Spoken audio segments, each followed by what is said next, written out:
Good evening and welcome to the Historical Society of Pennsylvania. My name is David Brigham. I'm the librarian and CEO here, and it's my great pleasure to welcome you to hear our guest, Richard Vague.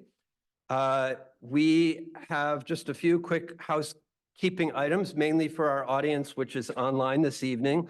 The Zoom is in webinar mode, so you can see us, but we can't see or hear you. We have enabled closed captioning, so please hit the CC button to turn on the captions. And we are recording the presentation this evening, and we'll send that link out to everyone, whether you're in the room or online, in case you want to watch it again. This is a very exciting year for HSP. It is our 200th anniversary year.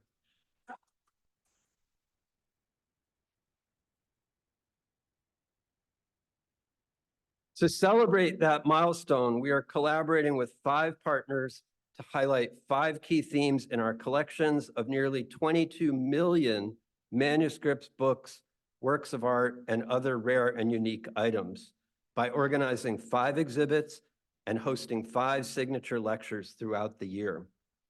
Our current theme is Americans and Innovation, Science, Technology, and Enterprise, and our current exhibit focuses on the history of banking in the early republic, particularly through the papers of the Bank of North America, which are entirely here at HSP, and documents relating to the first and second banks of the United States, many of which are also here at HSP. Later records in banking and finance at HSP include the important story of the firm of Cook and Byler, which helped to finance the Union effort during the Civil War. HSP also has vast holdings related to industrial and labor history through collections relating to mining, textiles, publishing, canals, and railroads, among other industries. Legal history is documented through the private papers of prominent attorneys and judges, including several United States Supreme Court justices. For those of you who are new to HSP, please sign up for our mailing list, or even better yet, become a member, so that we can continue to keep you informed about upcoming programs and events, and so that you can help us continue into our 3rd century with strength. On the immediate horizon, I'd like to highlight 2 events. Tomorrow, our genealogist, Katie Bodenhorn Barnes, will appear live on the Tamron Hall Show, revealing the discoveries she has made in researching Ms. Hall's family history. That program will be seen on ABC 6 here in Philadelphia at 2 p.m. And you can also join us right in this room. We're going to have a watch party for Katie. On May 16th, we're hosting our annual gala called the Founders Award Dinner. And we will be honoring the Pulitzer Prize-winning author and political commentator George F. Will and the Philadelphia Phillies. And for those of you who know George Will, you know that in addition to politics, he loves baseball. So it's going to be a big baseball night. I'm sure George will be glad to visit with us about the political climate, his political philosophy, and any other topic. But it's going to be a big night of baseball. We still have a few seats available, and we'd love to have you come and join us for that evening. Tonight, we're pleased to be partnering with Independence Historic Trust and welcoming entrepreneur and historian Richard Vague as our speaker. To introduce Richard, I'd like to invite our colleague, Jonathan Burton, Director of Development for Independence Historical Trust, to the podium.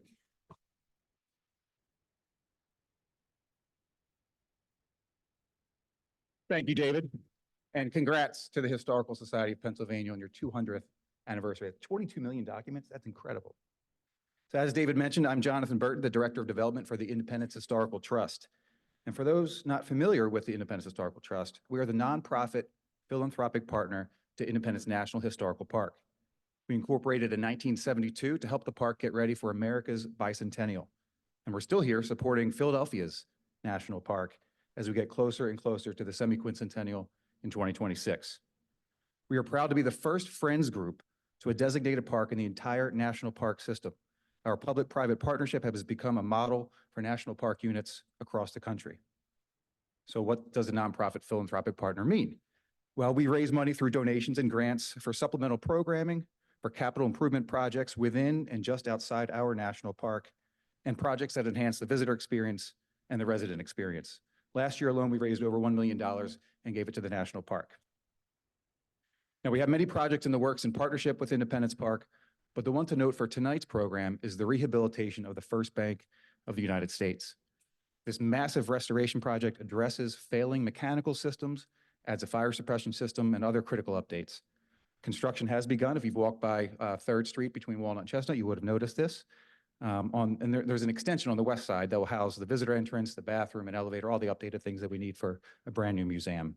And once reopened, the goal is to create a museum to tell the story of the early American economy. The immersive exhibits will draw extensively on authentic stories of people and a nation grappling with the same things we do today: access to land, wealth, and opportunity. Only the nation was new, and the survival of the republic was at stake. The proposed exhibit sections will present the early American economy through the lens of currency, enslavement, land, work, and trade. Visitors will explore how the First Bank of the United States served the public and the federal government by accepting deposits, consolidating the war debt, making loans, holding tax revenue, and financing international trade. Now, tonight and through the month of May, just downstairs in some cases that we'll show you later tonight, there are renderings on display of the proposed exhibits for the museum inside the First Bank of the United States. These are not blueprints of what will be. They are an invitation to you to share your insights and feedback. Your perspectives are invaluable as the Trust and the park strive to ensure that this museum not only tells a story, but tells our collective story, a story from diverse perspectives and how the creation of the economy was certainly not created equal. Now, before I introduce our esteemed speaker, you may have noticed I referred to Independence National Historical Park as our park, or Philadelphia's national park. Take ownership of our park. Use it. Make it yours. Go out of your way to walk past Independence Hall or through Washington Square just because you can. Volunteer your time with us. Express your love of the park through donating to the Trust or a certain project that might interest you. You know, living in this region, we are so lucky to have a national park, an urban green space, and our collective backyard. We must take care of it in the present and for future generations. There's only one Independence National Historical Park, and it's ours. Now, it is my distinct pleasure to introduce our speaker for tonight's program, a man I consider a friend and a fellow Philadelphia 76ers superfan, Richard Vague. Richard is the author of An Illustrated Business History of the United States, A Brief History of Doom, and most recently, The Paradox of Debt, which presents a new view of macroeconomics. He's president of Whitehall, a strategic communications and events consulting firm, and chair of the board of the Public School Employees Retirement System, the largest public pension fund in Pennsylvania. He previously served as Secretary of Banking and Securities for the Commonwealth of Pennsylvania, was co-founder and CEO of an electricity and natural gas supply company. What else do you do, Richard? So he is going to share his research tonight and findings from his quest to write a biography of the two-term Philadelphia mayor, president of the Bank of North America, and first president of the Bank of the United States, but he found out some more information that we're all going to find out tonight. Thank you, Richard.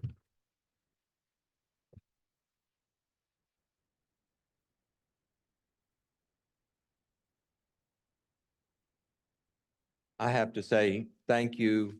I am so honored to be here with such an esteemed audience. And I want to specifically thank, I think that might be me.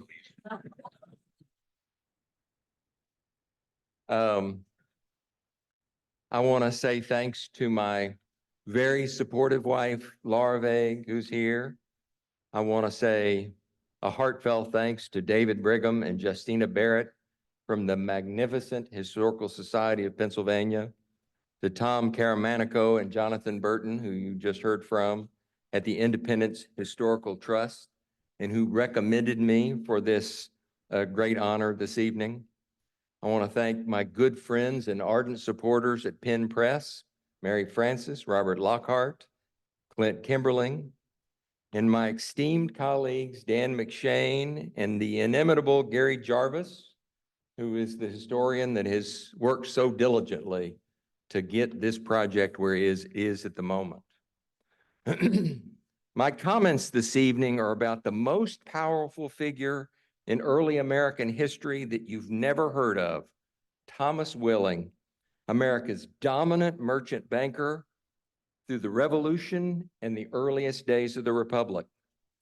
President John Adams would make the astonishing complaint that, quote, George Washington and Alexander Hamilton, with all their understrappers, were all governed by the Willings. He was so wealthy that Adams feared that he and his son-in-law, William Bingham, would get, quote, all possession of Pennsylvania. He was president of the country's first bank, and then its first central bank, the Bank of the United States. Robert Morris, financier of the Revolution, was his employee and junior partner. Alexander Hamilton was his client. His long-established smuggling connections to France likely saved the Revolution by procuring scarce gunpowder in its earliest days. His first bank would lend to the Revolution, and he and his London banking relatives would fund the massive Louisiana Purchase in 1803. His family came to America during the greatest economic expansion in world history, a century in which the colony's population would skyrocket from 200,000 to 5 million, and their economies grow from nothing to 1/3 the size of mighty Britain's, making it inevitable that America would not long subordinate itself to Britain.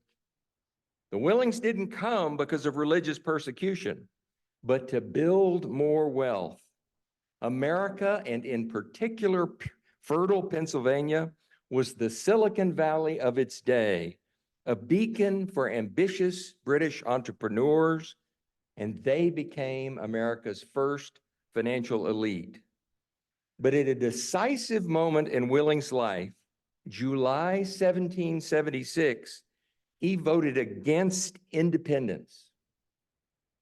Mortified on his behalf, I dug stubbornly into that issue, searching for a satisfactory explanation for his violation of what I had always assumed was a sacred moment in America's founding. Here's the surprise. He was smack dab in the crucible of a political class war in America, a virulent war that has raged episodically ever since, pitting the conservative Anglican and Quaker merchant traders in the country's port cities against the colony's middling and lower sorts, the largely rural Scots-Irish Presbyterian farmers and artisans who had been flooding into the colony and were becoming a radical force for political change. In 1775, the elite Anglican and Quakers that dominated Pennsylvania's government had expressly prohibited its delegates from voting for independence. Let me repeat that. They were prohibited for voting for independence. But in a series of audacious maneuvers, these middling and lower sorts would force the complete dissolution of Pennsylvania's government in June of 1776, what in essence was a coup, paving the way for the Declaration of Independence. This clash set an enduring tone for America's politics, explaining Willing's vote on independence and any number of other issues. Willing and his ensemble were deeply entangled with British wealth and finance and did not see the need for a revolution. They were the lenders and landlords to these middling and lower sorts, and these very middling and lower sorts would emerge as the radical political and economic foil to Willing and the elite. They had suffered religious persecution, economic disadvantage, and hardships at the hand of the English Anglican elite during their long years in Northern Ireland, and had ample cause for hate. The leaders of this radical faction had a burning contempt for the colony's financial elite. One historian sees it as jealousy that still echoes today. Of the elite in Philadelphia, one would write, quote, "Know ye, we despise you." They were the resentful debtors and tenants of the elite, less educated and highly influenced by the anti-authoritarian Great Awakening revivals that had burned across America. They looked inward and westward, while the financial elite looked outward and across the ocean. It was globalists versus localists, the coasts versus the interior. Some date the origins of America's fractious two-party system to 1787 and the emergence of the Federalists and Anti-Federalists. But this two-party division was well in place earlier in Pennsylvania. In fact, these conservative elite that I've just described would soon enough become the Federalist Party, and the middling and lower sorts would find an uneasy common cause with wealthy Virginia planters to constitute the Anti-Federalist or Democratic Republican Party, because like them, Virginia planters feared that Philadelphia capitalists like Thomas Willing would only take the place formerly occupied by the British trading houses, leaving the planters facing the very same onerous debt burdens as before. In 2015, while writing a book on the history of financial crises, I stumbled across Thomas Willing, the president of America's very first bank, which was founded, by the way, to help fund the revolution. I'd never heard of this man, although I'd been reading histories of the American Revolution for my entire life. I took a stroll to visit the location of Willing's home near 3rd and Walnut. For a time, the men I will mention this evening all lived within a few doors of each other on a 2-block stretch of Philadelphia, 3rd Street from Spruce to Walnut to Chestnut, to form the densest concentration of wealth and power the nation has ever known. Willing, the center of this orbit, had his house on 3rd Street at Willing's Alley, just south of Walnut. Alexander Hamilton lived across the street from Willing and conducted his notorious affair with the prostitute Maria Reynolds there. Bingham would build an 18,000 square foot mansion, the largest house in Philadelphia, just down the block at Spruce. George Washington lived next door to Willing for months after the Battle of Yorktown. The brilliant lawyer James Wilson, viewed by some as the father of the Constitution, lived just north of Willing at Walnut. Even London's young Alexander Baring, destined to become Europe's most powerful banker, would live next to Willing for a time in what we now know as the Powell House, owned by Thomas Willing's sister, Elizabeth Willing Powell, and bought from her and given as a wedding gift when Baring married Willing's granddaughter, Anne Louisa Bingham. Turns out, young Baring had come to America to study banking opportunities for the family, admonished in advance by his father not to marry an American. But he had succumbed to Anne Louisa's charms and stayed for years in Philadelphia, providing indispensable support to Bingham, Willing, and America. Just across Walnut sat the financial institutions that Willing and Hamilton dominated, the Bank of the United States and the U.S. Treasury, respectively. Hamilton would often cross the street, cross 3rd Street, to visit Willing, the country's loan officer, and discuss the government's loans. The stately Willing was sometimes mistaken for George Washington, but he made no boast to that kind of stature. He had a long-standing reputation for modesty, steadfastness, and honesty in his conduct, and as he would write, quote, a civil and respectful deportment to all my fellow citizens. Even Adams, upon first meeting him in 1775, had deemed Willing, quote, the most gracious man. He claimed his own talents, nothing more grandiose than persistence and hard work, and yet he was one of the wealthiest men, if not the wealthiest, in the new nation, and an embodiment of America's aspirational values, dependability coupled with relentless innovation, steadfastness with graciousness, boldness with wise caution and prudence. As a man of his times, he traded the enslaved, for which we cannot and should not excuse or defend him. Although he traded comparatively few, since Pennsylvania's wheat did not require the labor that Virginia's tobacco did. In the 1760s and 1770s, the fundamental battle that, as it played out in Pennsylvania, was not between America and Britain, but instead an internal revolutionary war between America's financial elite and its middling and lower sorts.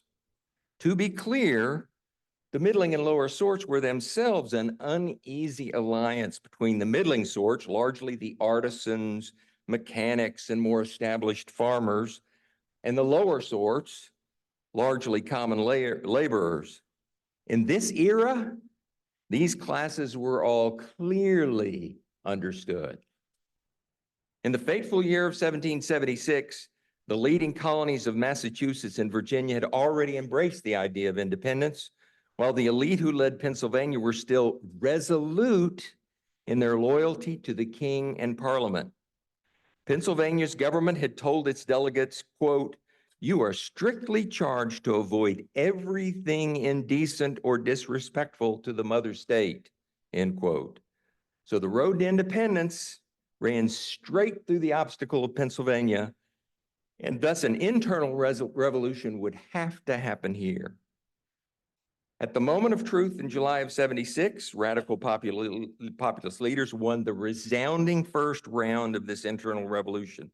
They astoundingly overwhelmed and dissolved the Pennsylvania government and compelled Pennsylvania to change its vote.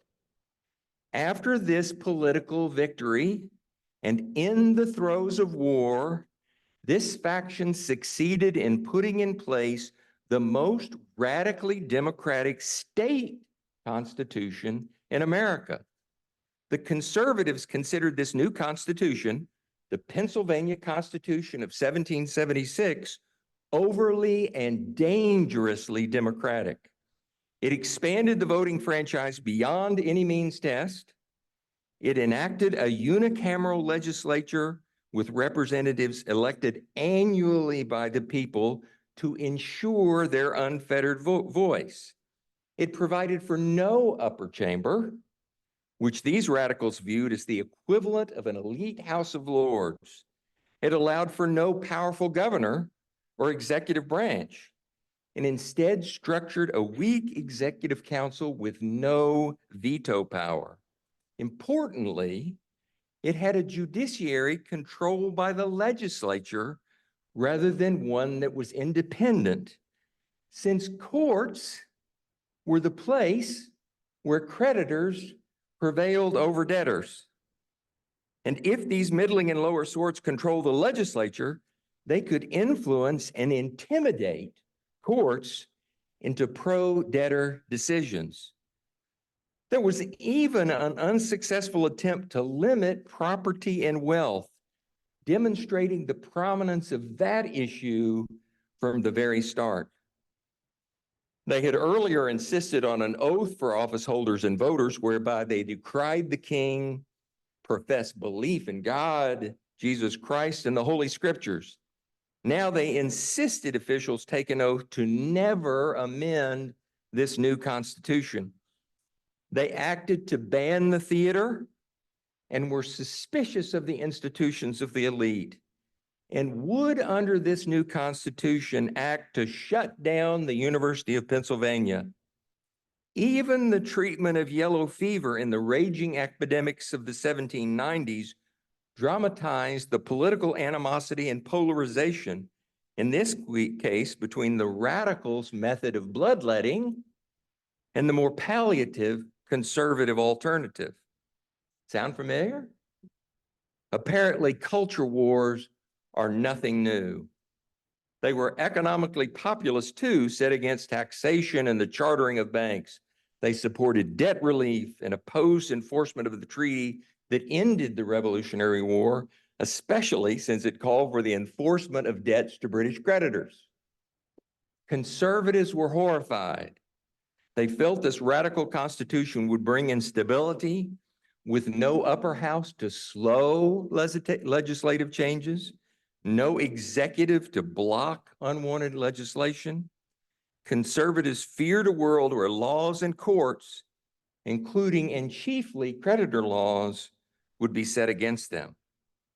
But before this internal battle could move to its next phase, there was a war against the British to be fought, and Willing, Morris, Bingham, and others of the financial 1% had to decide their place in a revolution and a fledgling democracy of the radical populist design, not their own. The key was that Britain was fighting a long-distance war. So British expenses for conducting the war would be 3 to 4 times greater than those of America. And by the way, on a specie-adjusted basis, they may have been 10 times greater. In a war largely characterized by long periods of military delay and inactivity, American leaders came to realize that simply outlasting the British was the key to victory. Ben Franklin was almost taunting when he wrote that at Bunker Hill, the British had killed only 150 Yankees at the high cost of 3 million pounds, or 20,000 pounds per Yankee, while during that same period, 60,000 children had been born in America. He wrote that those facts proved it would be prohibitively expensive for Britain to, quote, kill us all and conquer our whole territory. For Britain, the war quickly morphed beyond the money-losing colonies of North America into a global war with France over highly lucrative possessions in the Caribbean and India, and Britain was prevailing in both those theaters. To top it off, a huge swath of British citizens objected to the war, including highly influential members of Britain's merchant elite. In other words, America didn't need to win so much as it needed not to lose, which was largely a matter of finding money. America would prevail only if it could keep eking out the funds to sustain a defensive effort, and it would lose if it could not. Congress's management of its expenses would demonstrate that understanding. America's war expense had been $19 million in 1777. That's on a specie-adjusted basis. But it had been reduced year by year to only $3 million by 1781, the year of Yorktown. Willing and his group hadn't wanted the revolution, but once it was inevitable, they led the efforts to supply and bankroll it. In the crucial period leading to Yorktown, Morris, Willing, Bingham, James Wilson, and others pooled their own personal resources to help fund the army. This led to the creation of America's first bank for the express purpose of funding the war, and where Willing would lend these funds to the fragile U.S. government. Hamilton carefully analyzed the financial capacity of both Britain and America for continued war, then calculated the added funding loans from a new bank could bring, and concluded euphorically that with this new bank, quote, the war cannot be lost, end quote. This was a reconciliation and pulling together, however tenuous and contentious, between radical populists and financial elites. Pennsylvania's middling and lower sorts fought, while Willing, Morris, and Bingham took great personal risks to help finance and supply the war. In fact, Morris, with Willing daily at his elbow, served as the Revolution's superintendent of finance. Even as they unified to fight for independence, the internal revolution had not disappeared. The political vitriol of 1776 and 1777 descended to a level worse almost than anything seen before or since. Hundreds of Pennsylvanians were imprisoned by their own government, exiled, or attacked for insufficient loyalty to the cause, including a Supreme Court justice. Property was confiscated without due process. Pennsylvania's government found itself repeatedly deadlocked in the battle between the elite and the radicals, often completely unable to fulfill its desperately needed commitments for soldiers and funds. America prevailed in the war, but when it ended, the elite found themselves holding the better part of $77 million of war debt, upon which they were being paid neither interest nor principal, making that debt almost worthless. Some held that debt because they had stepped up at the nation's moments of need, but others were speculators who sensed the financial killing and had schemed to amass debt at a fraction of its face value, including buying those IOU notes with which soldiers had been paid. That amount was enormous. It would sum to several billion dollars in today's dollars. But if instead we viewed it as a percent of GDP, it would be the equivalent of $5 trillion today. What Willing and the rest needed urgently was something that could force payment of interest on that debt. We think of the US Constitution as progressive, but it was molded in part as a repudiation of Pennsylvania's middling and lower sorts and their radical, overly democratic constitution. The framers were keenly aware of that state's radical constitution, since participants in the crafting of both lived and worked side by side, often in the same stately Independence Hall. But this Constitution was equally a backlash against the reluctance of radicals to pay the nation's debt. Thus, a key impetus for discarding the Articles of Confederation and replacing them with a new, more powerful U.S. Constitution, though one rarely given its full due, was the government's unpaid debt. Perhaps even the primary impetus. The Continental Congress owed millions of dollars in bonds and bills of credit for supply and soldiers paying notes, and had not made good on almost any of that debt. Robert Morris did not mince words on the issue, writing, quote, "There are a great number of individuals in the United States who trusted the public in its hour of need and who are impoverished and even ruined by the confidence they reposed. There are others whose property has been wrested from them by force to support the war, and to whom certificates have been given in lieu of it, which are entirely useless." All these forms of money and debt, bonds, notes, bills of credit, had fallen to only a small fraction of their original value, since Congress had, in essence, no taxing authority and no means to pay interest. Only a major change in the Articles of Confederation or a new U.S. Constitution could rectify this deficiency.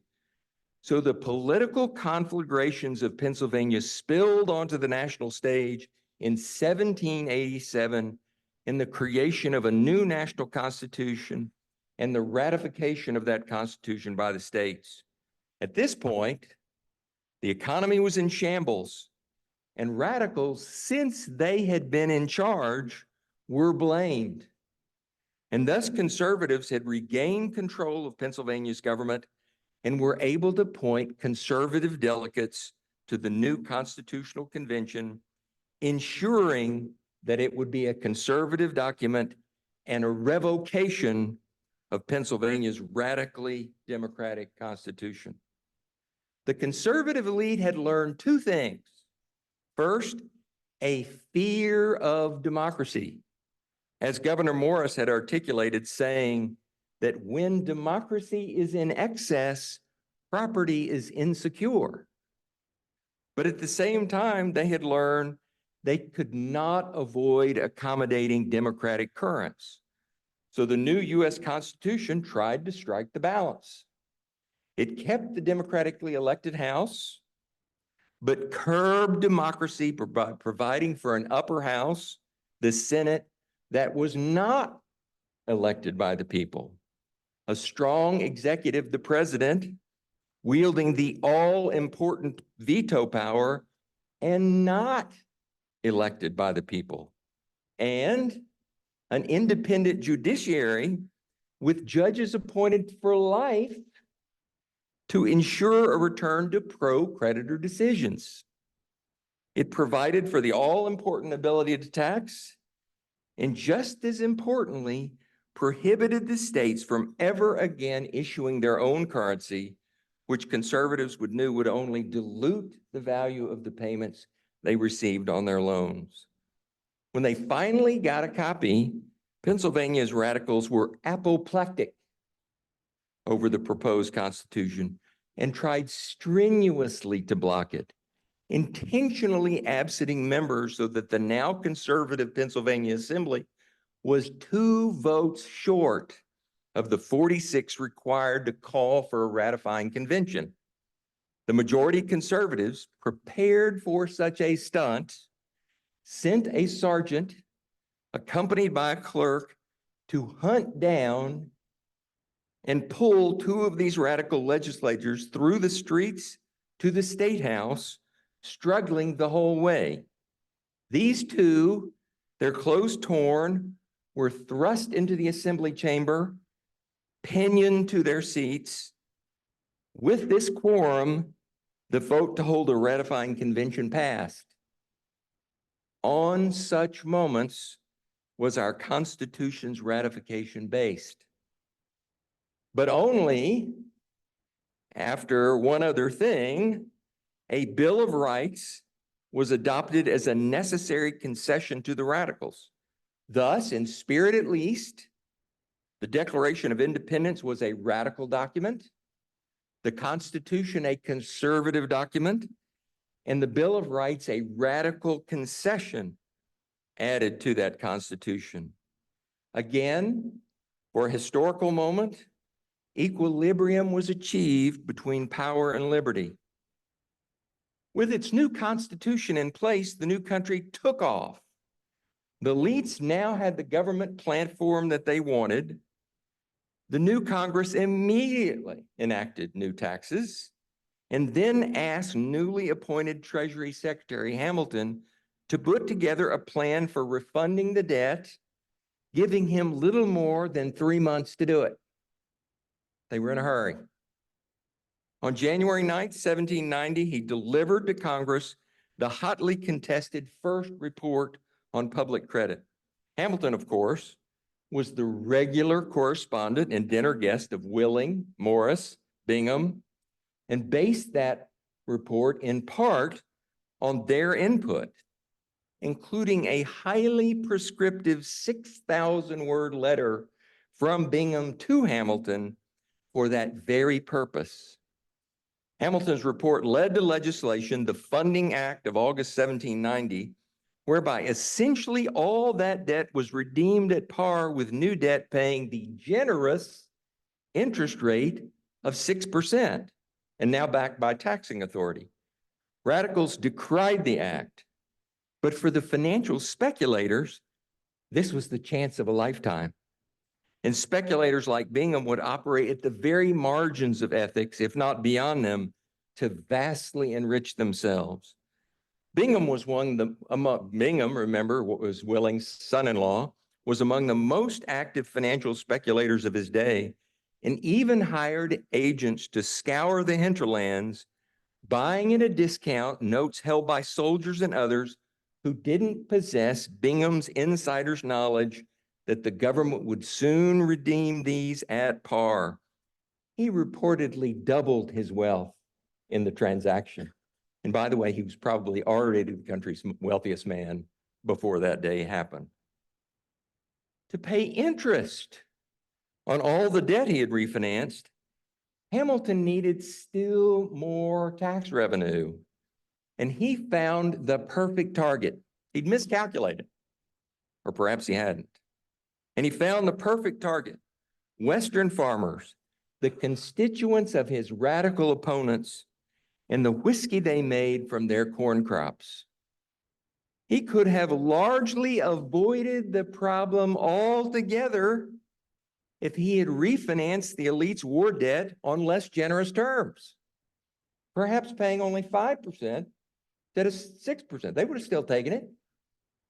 Perhaps delaying even further when interest began to accrue. They would have taken it. Their debt was worth 5, 10, 15 cents on the dollar. Instead, he refunded them on generous terms and had to have additional tax to support it. The farmers were required to pay in scarce specie they simply did not have. And their protest termed to armed rebellion the Whiskey Rebellion, which Hamilton felt should be put down decisively. He prevailed upon Washington to lead an army of 12,000, larger than almost any army fielded during the Revolution itself, to crush the rebels. Then upon his Supreme Court Justice neighbor, James Wilson, to write the opinion required to allow that military action. And then upon his other neighbor, Thomas Willing, for a $1.5 million loan to fund it. The rebellion was duly crushed. Notably, this impractical to collect tax was later rescinded. Hamilton had also submitted a second report led to the creation of the massive Bank of the United States, the nation's first central bank, designed in part to support the suddenly huge U.S. government debt market, and so large that its capital exceeded that of all the other banks in the new country combined. Willing was chosen as president to lead this new bank. Their war debt had regained value, so the elite were once again flush and pounced on the initial offering of the Bank of the United States stock, with that stock so coveted that it sold out in 2 frenzied hours. That was followed by multiple bouts of wild stock and bond speculation, bringing the stock crisis of 1792, led by William Duer, one of Hamilton's first employees at the Treasury Department. To finance his massive speculation, Duer borrowed from everyone he could, including a well-known madam from a local brothel. But it all came crashing down, ruining many and sending Duer to debtor's prison. In the wreckage, a group of New York stock traders, hoping to prevent another such crash, signed a little something called the Buttonwood Agreement, the predecessor to today's New York Stock Exchange. In all, there had been 4 bursts of financial speculation in less than 24 months after the new government began, 3 of which were followed by financial collapses, but a colossal land crisis loomed that would soon surpass them all and bring the fledgling economy to its knees. Independence had made available all the land west of the Appalachian Mountains all the way to the Mississippi. So America's financial aristocracy looked inward and began large-scale speculation in land. Morris, Bingham, and others purchased hundreds of thousands, sometimes even millions of acres, almost always on credit, in the largely unsettled western areas of the states and territories. Willing, in his steady and prudent way, largely refrained.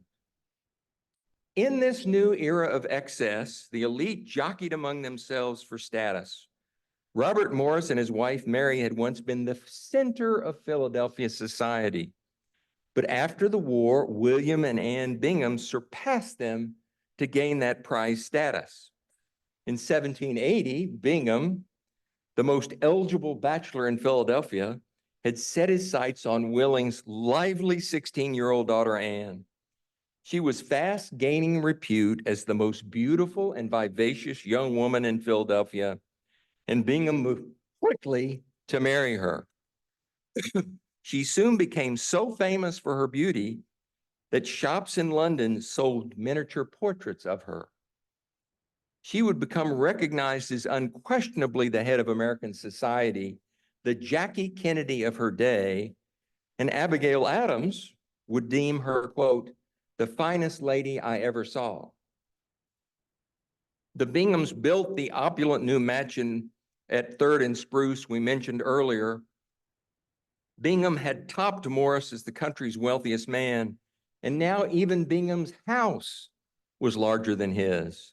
So Morris, even with his mounting debts, set out to reclaim his place at the top by purchasing 5 acres, the vast block bounded by 7th, 8th, Walnut, and Chestnut, that entire block, to build an extravagant mansion to surpass Bingham's. He hired Pierre L'Enfant to design it, who, by the way, though famous, was highly irresponsible. And Morris's $60,000 budget soon turned into $1 million sinkhole. That's $1 million in 1790-ish dollars, that became known about town as Morris's Folly. Morris's knack for bold, aggressive, and creative deal-making had kept the revolution afloat. But now that same wheeling and dealing was his undoing, with millions in debt and an unfinished sinkhole for a house. The law prohibited bill collectors from entering a person's abode, so Morris left Philadelphia and holed up in his country mansion, The Hills, atop the banks of the Schuylkill River, near the site where now sits Lemon Hill, as a growing cadre of bill collectors gathered on his lawn, poised for him to step outside so they could pounce.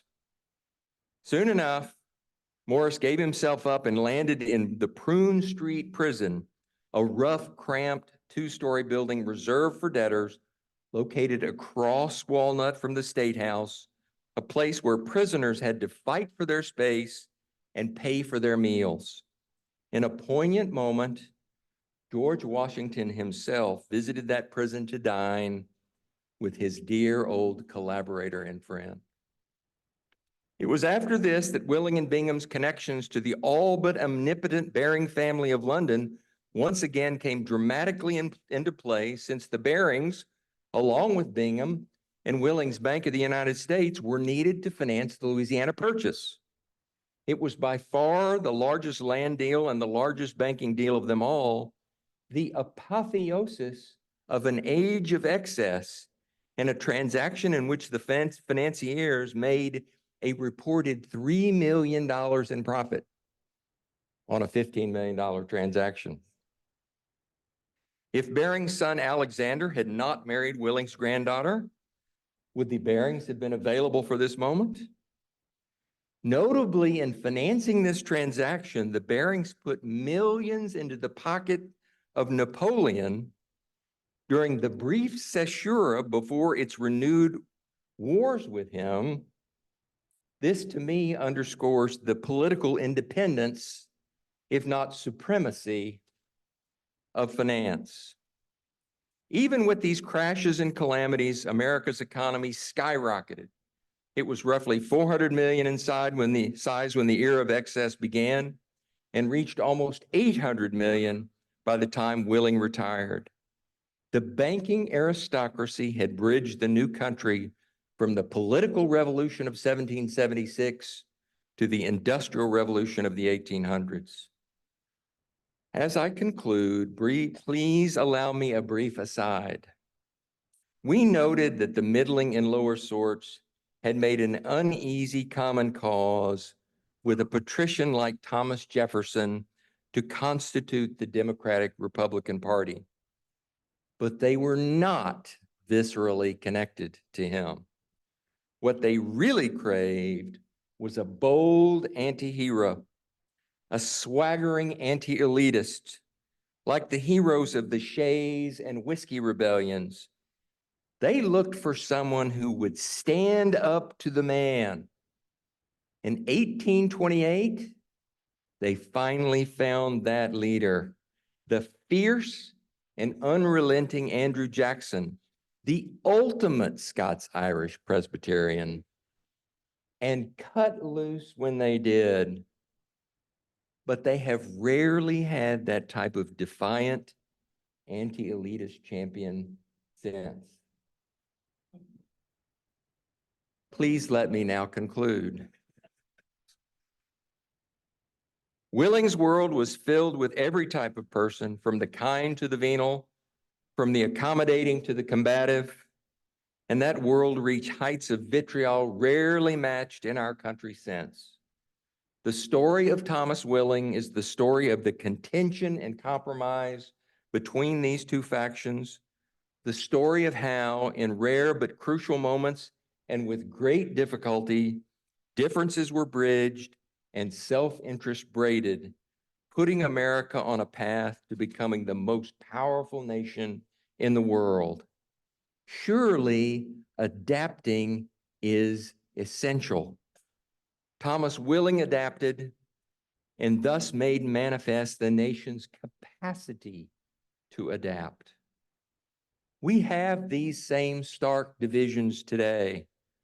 The question for us, the question for Americans on every side of our widening divide is, can we do even half as well today? Thank you.